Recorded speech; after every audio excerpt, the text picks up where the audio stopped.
Vamos fazer a leitura da palavra do nosso Santo Deus. Estamos no livro de Atos dos Apóstolos. Atos dos Apóstolos. E os próximos 2 domingos, se o Senhor permitir, estaremos no versículo 31 do capítulo 9 de Atos dos Apóstolos. Então nós temos estudado o livro de Atos dos Apóstolos, versículo por versículo. Deus tem nos dado essa direção desde a chegada, e o versículo 31 é um versículo de uma grande riqueza, e a gente vai precisar realmente de 2 domingos para estudar esse versículo, um grande versículo. Atos dos Apóstolos, capítulo 9, verso 31,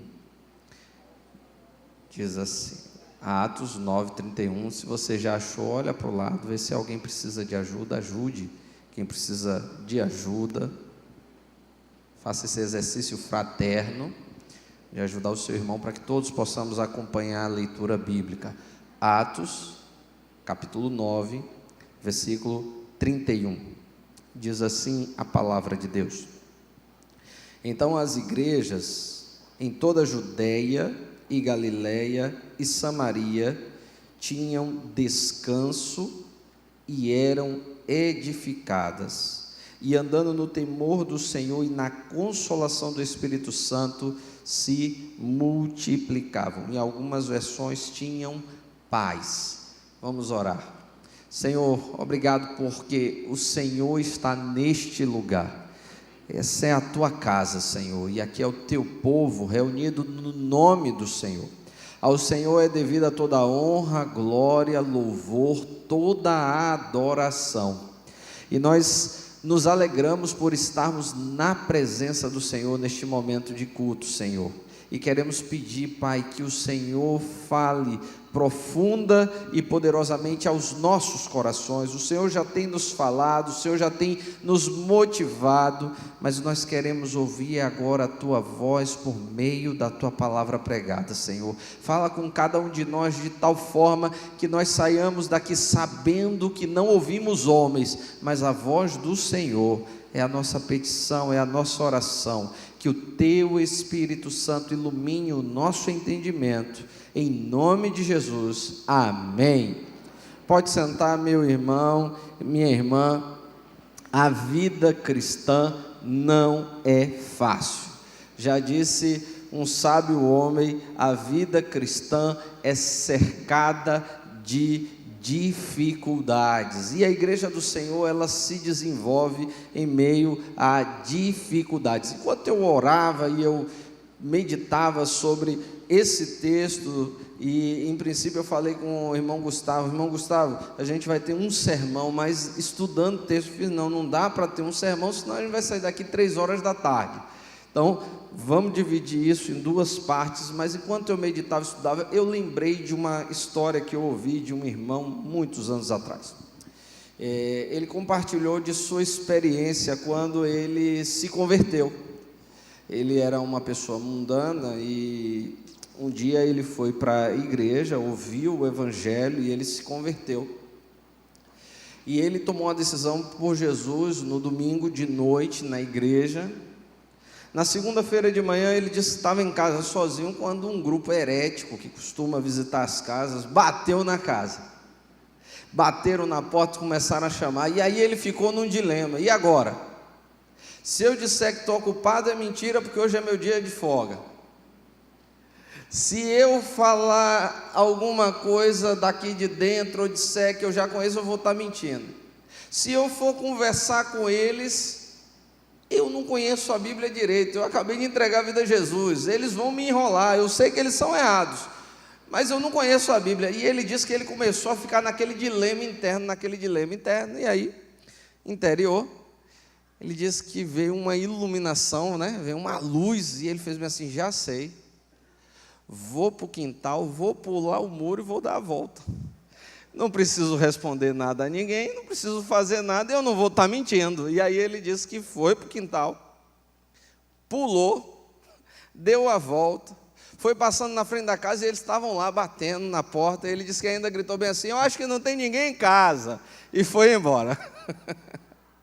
Sim, meus irmãos, a vida cristã é cercada de dificuldades, algumas engraçadas como essa, mas outras mais difíceis. O fato é que quando nós entregamos a nossa vida ao Senhor Jesus, nós passamos por vários momentos e nós experimentamos várias circunstâncias adversas. Ser cristão é difícil no mundo dominado pelo pecado. Você que é jovem cristão, você enfrenta oposição dia e noite, você sabe. Você conhece as tentações, você conhece as negativas que precisa dar à sociedade. Você que já tem um tempo de maturidade também sabe das dificuldades de ser crente. Como é difícil manter o testemunho cristão, como é difícil ser crente em todas as situações. A vida cristã é cercada de oposição, oposição real neste mundo. Oposição real no trabalho, oposição real na escola, oposição real às vezes dentro da própria família. Quantas pessoas ao entregarem a vida a Jesus encontram uma oposição grande na sua família? Eu me lembro do pastor Vanderlei Marins contando numa assembleia de quando ele se converteu e a sua família disse que não havia espaço para ele dentro de casa, porque crente não podia morar. E o pastor Ebenezer Soares foi quem recebeu ele em casa, deu acolhimento, depois conseguiu um trabalho na escola batista para ele poder ter o que comer e onde dormir. A oposição real à vida cristã, e se você quiser ser verdadeiramente crente, você encontrará oposição. Eu me lembro de uma vez em que um pai veio conversar comigo, porque ele estava muito incomodado com seu filho, porque o seu filho estava com a estranha mania de ler a Bíblia todos os dias de manhã. O que é que estávamos fazendo ali na igreja, que aquele jovem estava com essa mania ruim, estranha, esquisita? Oposição dentro de casa. Quando nós começamos a estudar o capítulo 8, versículo 1, falava das respirações e ameaças que Saulo operava dentro de Jerusalém e dentro da igreja e contra a igreja. Se você voltar um pouquinho na sua Bíblia, o texto diz: Saulo consentia na morte de Estevão. E naquele dia houve uma grande perseguição contra a igreja que estava em Jerusalém, e eles foram dispersos por toda a região da Judéia e de Samaria. Somente os apóstolos permaneceram. A gente começa o versículo 8 vendo oposição. Oposição real, oposição poderosa. Mas, meus irmãos, quando nós chegamos aqui ao versículo 31, nós vemos o efeito da oposição na vida cristã. E eu queria destacar 3 lições breves que esse texto nos mostra sobre o efeito das dificuldades e da oposição na nossa caminhada. Primeira coisa que nós conseguimos enxergar aqui é que no início havia uma perseguição à igreja que estava em Jerusalém. Mas quando nós chegamos aqui, agora há uma igreja espalhada pela Judéia, Samaria e pela Galileia. Jerusalém já não é suficiente para a igreja de Cristo Jesus. E a primeira coisa que nós podemos aprender aqui é que Deus usa as adversidades para promover o crescimento do seu povo. Eu e você precisamos olhar para a oposição de uma maneira diferente, porque nós estamos debaixo da mão e da providência do Deus que é todo-poderoso. E se Ele permite que alguns momentos difíceis venham sobre a nossa vida, Ele tem propósitos grandiosos para nós. Nós podemos aprender com a perseguição e com a oposição. A perseguição e a oposição nunca mataram a igreja. Há um tempo atrás, eu estava conversando com um irmão em período de política, e as pessoas começam a ficar meio que loucas nesse período, e aí eu recebi a pressão de um grupo de irmãos, porque eu precisava fazer propaganda para um lado.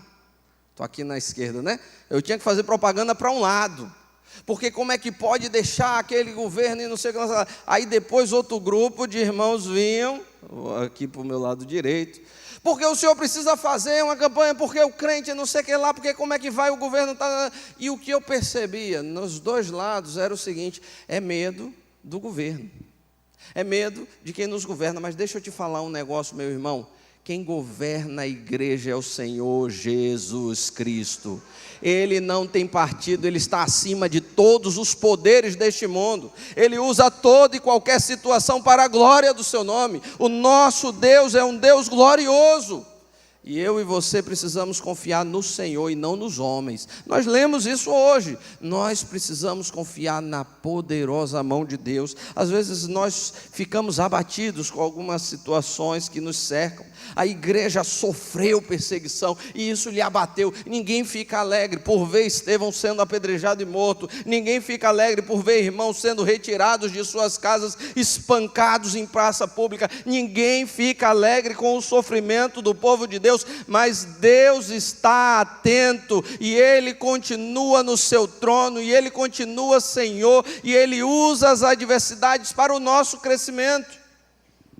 Enquanto eu lia esse texto e eu via esse crescimento da igreja, a igreja se desenvolvendo em meio a circunstâncias contrárias e contraditórias, enquanto eu enxergava isso, eu me lembrava de José.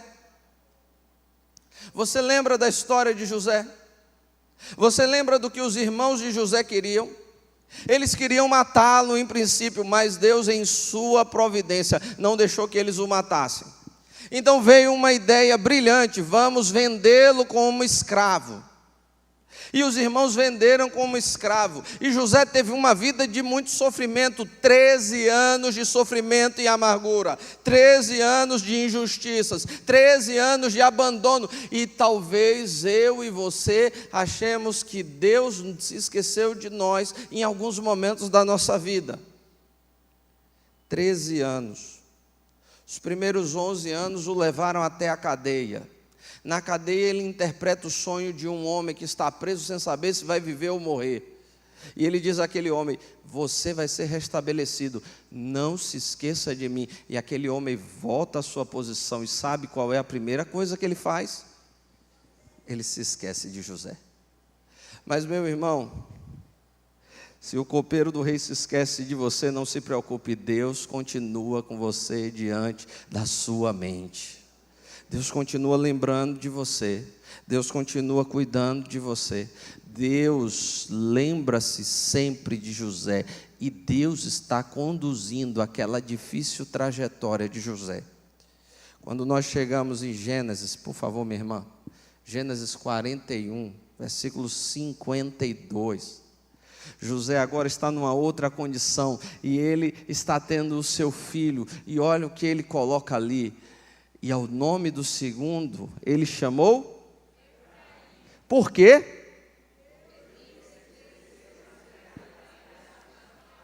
Meu irmão, eu quero que você leia de novo isso aqui. Ele chamou de Efraim por quê?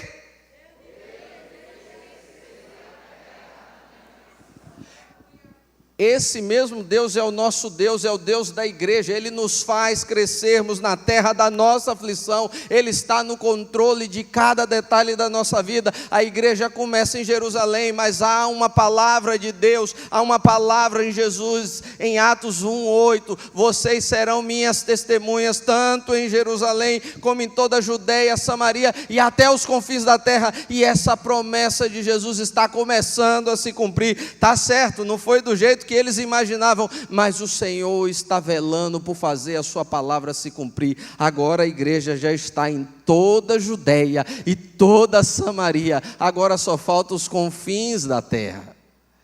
Deus é um Deus que zela por sua palavra, é o Deus que nos dá crescimento em meio ao sofrimento, é o Deus que usa a maldade deste mundo para o nosso bem, é o Deus que tem o controle de cada situação. Então eu e você podemos confiar no Senhor nos dias de sofrimento, nos dias de dificuldade. Nós podemos depositar a nossa esperança no Senhor, nós podemos olhar com esperança para o Senhor, porque Ele está cuidando de nós. Segunda coisa que nos aparece aqui no texto, ele diz assim: e a igreja, minha versão aqui diz, tinha paz e descanso. Agora a igreja está vivendo um momento de paz, um momento de descanso. E aqui há uma outra lição, meus irmãos, a vida cristã é cercada de sofrimento, ela é cercada de dificuldades, ela é cercada de oposição, mas ela não é apenas isso. Muitas vezes nós ficamos obcecados por esse lado difícil da vida cristã, e ele é real. Qualquer pessoa que disser a você que se você se tornar crente você vai parar de sofrer, está mentindo para você, é propaganda enganosa. Quando você se torna crente, aí é que você começa a sofrer, mas você vai sofrer com um propósito. E você vai sofrer com uma consciência de que a sua leve e momentânea tribulação está produzindo excelente peso de glória, de que as coisas que você sofre nessa terra não se comparam com aquelas que Deus vai te dar lá na eternidade. Então você vive uma vida difícil, mas com um propósito. Mas no meio das dificuldades dessa vida, Deus te dá momentos de paz, tranquilidade, Ele alivia a guerra. Às vezes nós estamos cercados de dificuldade, parece que nada vai acontecer, que nada vai mudar, até que o Senhor do seu trono diz: chega, basta, para, foi só até aqui. Esse é o Deus que nós servimos, um Deus que nos dá paz no meio das tribulações.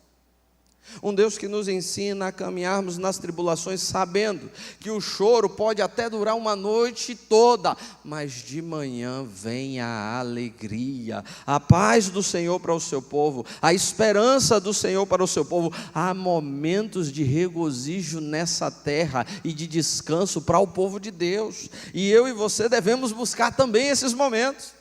Nós devemos entender na aflição e no sofrimento de que Deus está usando isso para que nós cresçamos, mas nós devemos também aproveitar os dias de paz que o Senhor nos concede, não confiando nesses dias, mas sabendo que eles são dados pelo próprio Deus. Por isso a palavra de Deus nos diz: está alguém entre vós feliz? O que é que você faz? Contente, alegre, o que é que você faz? Cante.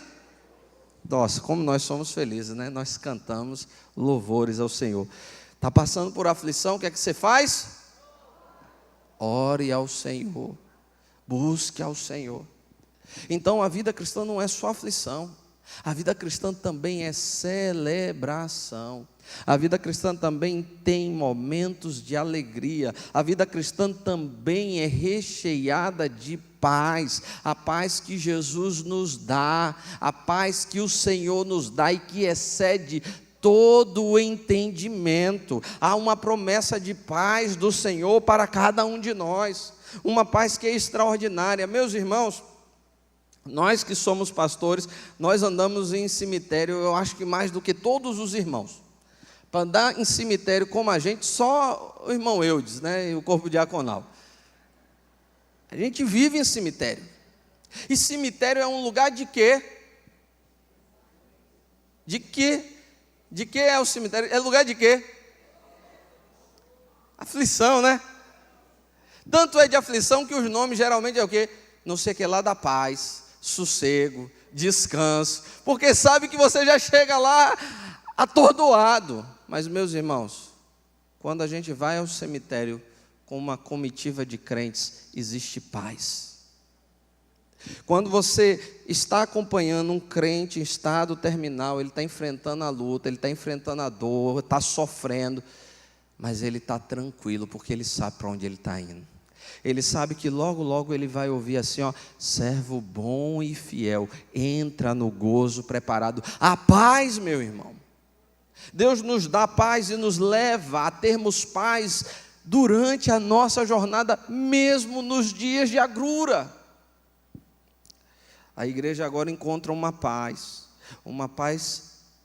curta, mas uma paz que nos lembra da verdadeira paz, aquela que é perene, aquela que homem nenhum pode tirar de nós, aquela que circunstância nenhuma pode remover da nossa vida, aquela paz que nos preencherá por toda a eternidade, para sempre, sempre, sempre, aquela belíssima paz que nos é descrita em Apocalipse. Eles não mais vão sofrer, porque o Cordeiro estará com eles durante todo o tempo e lhes enxugará dos olhos toda lágrima. Nós experimentamos essa paz aqui, que aponta para aquela paz da eternidade do Senhor. O Senhor usa esses momentos de paz para que a gente ganhe fôlego para continuar a batalha. Eu tive um colega que ele era do Exército, e ele trabalhava com a formação de sargentos do Exército. E ele compartilhava conosco que a formação do sargento era um parto, né? Eram 9 meses. Ele era um verdadeiro parto, porque eles entravam ali para a formação cheios de ânimo, cheios de alegria, e a missão de quem está formando é quebrar aquelas pessoas. E ele dizia que ao longo da formação chegava dias que ele olhava e ele dizia assim: agora não vai ficar ninguém. E aí, quando esses dias aconteciam, o comando dizia bem assim: levanta a moral da turma para que eles possam continuar. Então eles chegavam ali e diziam: mas vocês podem, mas não sei o que lá, não sei o que lá. Vai ter um dia de folga para todo mundo. Eita, que festa, que realização. E aí o ânimo voltava, porque na próxima semana, o pessoal que é militar, né, traquejo de novo.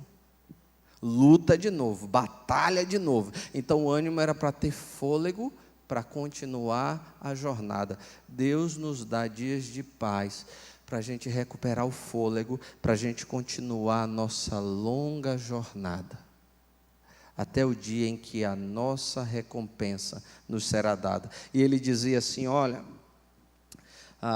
quando chegava no dia em que eles se formavam, eles recebiam aquela condecoração, e você via a cara deles de realização, dizendo: nós conseguimos chegar até aqui. Quantas pessoas desistiram, quantos ficaram no caminho, mas nós chegamos até aqui. Deus te dá paz, meu irmão, para que naquele grande dia não seja a realização simplesmente de você ter terminado bem, seja a realização de você ser recebido nas portas eternas, para a sua morada eterna. Deus está nos dando paz, meus irmãos, nos dando paz para que nós tenhamos fôlego. No Brasil nós encontramos um tempo de paz, e eu e você precisamos aproveitar esse período de paz que Deus está nos dando. Não pensa que isso vai durar o tempo todo, não pensa que vai ser fácil ser crente sempre, não pensa que a igreja não terá obstáculos no Brasil, não pensa não.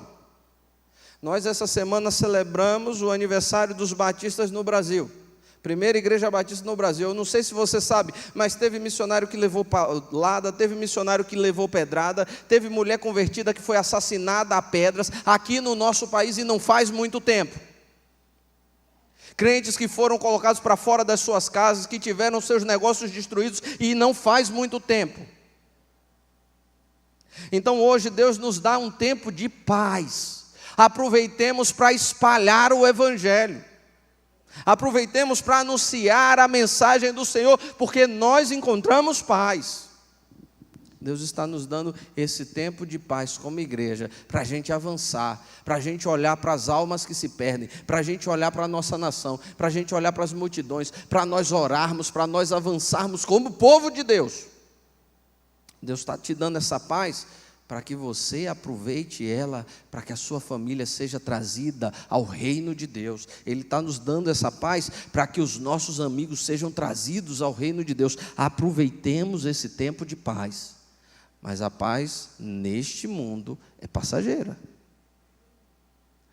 Há cerca de 100 anos atrás, ser crente era muito difícil nesse país. E eu louvo a Deus por ter nascido nesse tempo em que ser crente é tão bom, tão fácil e tão tranquilo. Como é ótimo ser crente no nosso país. Aliás, quando eu era garoto, o pessoal ficava ainda zombando, ainda tinha um pouquinho de uma brincadeira. Agora está na moda, tem artista dizendo que é crente. Ser crente agora é um negócio assim, é status, é moda. Vamos aproveitar esse tempo que ele vai passar. Esse tempo vai passar. Aproveitemos para avançar como povo de Deus.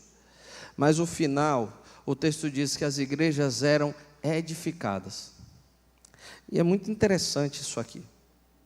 Não é que as igrejas se edificavam, elas eram edificadas. Tem alguém trabalhando na construção da igreja, e não é a própria igreja.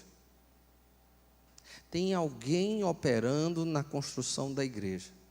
Tem um livro da Bíblia, o livro de Esther. Palavra de Deus não aparece em parte alguma daquele livro.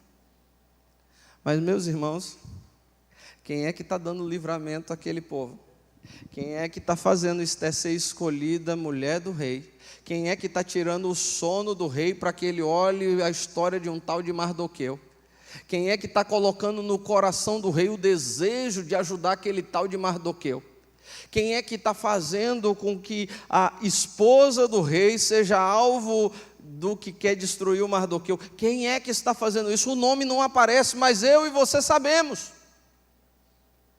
Aqui não aparece quem é que está edificando. Mas lá em Mateus, um homem disse o seguinte: eis que eu edifico a minha igreja. E aquele homem era o próprio Deus encarnado. Eis que eu edifico a minha igreja, e as portas do inferno não prevalecerão contra ela. O Senhor está edificando a igreja, o Senhor está nos edificando, o Senhor está nos construindo, o Senhor está nos aperfeiçoando, o Senhor está nos melhorando, para que eu e você sejamos crentes melhores, crentes mais dedicados, crentes mais amadurecidos, crentes mais preparados. Eu e você precisamos dessas experiências, e o Senhor sabe disso. Meus irmãos, se eu não tivesse passado por uma série de situações ao longo da minha vida, em alguns momentos de dificuldade, eu tenho certeza que eu entraria em pânico. Mas de vez em quando está tudo confuso, eu lembro de alguma coisa que Deus já me fez passar, eu faço bem assim: rapaz, o caminho é aquele ali. Eu sei que você que é crente há mais tempo, você sabe como é isso. Você está vivendo aquele momento ali de crise, e aí você lembra: poxa, mas eu passei por uma coisa parecida, e Deus me deu essa direção, eu vou por essa direção, e Deus vai descortinando as coisas, Deus vai aperfeiçoando a nossa jornada, Deus vai nos dando tribulações. Por quê? Porque eu e você precisamos aprender a ser perseverantes, pacientes. Às vezes nós somos impacientes, nós queremos as coisas para amanhã, nós queremos que tudo aconteça hoje, porque a gente está acostumado ao McDonald's, propaganda de graça, né? Você entrou lá, passou 2 minutos, você já desiste porque não recebeu. A gente está acostumado a esse fast food, esse negócio que é dinâmico, que já está tudo pré-embalado. Mas Deus gosta de trabalhar parte por parte, pedaço por pedaço, coisa por coisa. E eu e você precisamos aprender a lição da paciência. 13 anos em diversas experiências fizeram com que José soubesse o que Faraó deveria fazer. Deus vai nos preparando, na fornalha Ele vai nos aperfeiçoando, Ele vai nos ensinando, Ele vai nos lapidando, Ele vai nos edificando. Nós vamos crescendo porque Deus está no controle da sua igreja, Ele continua sendo o Senhor da sua igreja. Às vezes eu e você olhamos e queremos tomar a frente, a igreja é de Deus, Ele está no controle, nós não somos nada aqui, nós estamos apenas passando, mas o Senhor da igreja permanece para sempre. A gente olha aquela galeria de pastores, eu estava até essa semana brincando com a diretoria, fiquei preocupado quando eu olhei para a galeria de pastores. Por quê? Porque se você olhar na galeria de pastores, todo mundo que foi pastor presidente daqui, quando terminou o ministério, faleceu, né? Aí eu fiz bem assim: rapaz, fiquei preocupado. Bem assim, eu acho que eu vou terminar primeiro. O irmão Laércio fez bem assim: eu acho que o senhor devia ficar mais tempo. Porque quando sai, vai embora. Os pastores passam, irmãos, mas a igreja está aqui. Os irmãos que antes, outrora, cantavam, muitos já na glória, outros em outros lugares, mas a igreja permanece aqui. Quantas gerações de jovens, hein, irmão Carneiro? Lembra de quando o irmão era jovem dessa igreja? Irmão Carneiro já está entre os ilustres mais avançados dessa igreja. Aquela juventude já não existe mais, mas há uma geração nova de jovens. Você sabe o que é que permanece nessa igreja? O pastor que começou ela continua aqui operando na vida de tudo e de todos. O Senhor Jesus Cristo, supremo pastor da sua igreja, continua sendo Senhor e pastor da sua igreja e continuará sendo o pastor das ovelhas até o dia em que Ele voltar para buscar todas as suas ovelhas. Nós somos passageiros, nós passamos, nós vamos fazendo algumas coisas, mas quem está edificando a igreja é Cristo Jesus. Quem está edificando a sua igreja é o Senhor Jesus. Então, meu irmão, quando eu e você passarmos por aflições, nós precisamos lembrar que nós estamos na escola de Jesus e Jesus está nos edificando no meio das aflições. Quando nós passarmos por dias de alegria e de celebração, que nós nos lembremos, estamos na escola de Jesus e Ele está nos dando algum descanso para que a gente possa continuar a jornada. Ele está nos dando alguns dias de férias para que a gente possa voltar ao batente. Quando nós pensarmos em parar, em desanimar, em desistir, que nós nos lembremos que Jesus está edificando a igreja e a nossa vida. Ele é o supremo construtor e Ele é a própria pedra angular, Ele é o próprio fundamento da igreja, Ele é o Senhor, Ele é tudo em todos. Amém? A igreja estava sendo edificada, porque o Senhor da igreja está vivo, Ele não morreu. Nós anunciamos isso sempre, mensalmente nós anunciamos, Ele morreu, mas Ele não permaneceu morto, Ele ressuscitou, Ele vive, Ele reina, Ele voltará gloriosamente para buscar a sua amada igreja. E eu e você estamos sendo preparados, formatados, edificados, construídos para aquele maravilhoso dia, para aquele grande dia. Então, meu irmão, que nós possamos enfrentar as tribulações com paciência e esperança, que nós possamos olhar para esses dias difíceis, para esses dias de lutas, entendendo que Deus está trabalhando na nossa vida. Aquela promessa de Deus para mim e para você, ela permanece verdadeira, porque o Senhor zela pela sua palavra. Todas as coisas cooperam conjuntamente para o bem daqueles que amam a Deus. Não são só as coisas boas, são as ruins também, elas cooperam para o nosso bem. São as mentiras, as traições, os enganos que nós sofremos, são as injustiças, os mal-falares, são as injúrias e as calúnias. Regozijai-vos, alegrai-vos, grande é a vossa recompensa, porque assim fizeram com os profetas que foram antes de vocês. Meu irmão, o Senhor está nos edificando com todas as coisas que nos acontecem, as más e as boas. Ele está conduzindo, Ele está nos ensinando, Ele está nos formatando, para que a gente possa vencer a jornada cristã, que o Senhor possa aplicar a sua santa palavra aos nossos corações.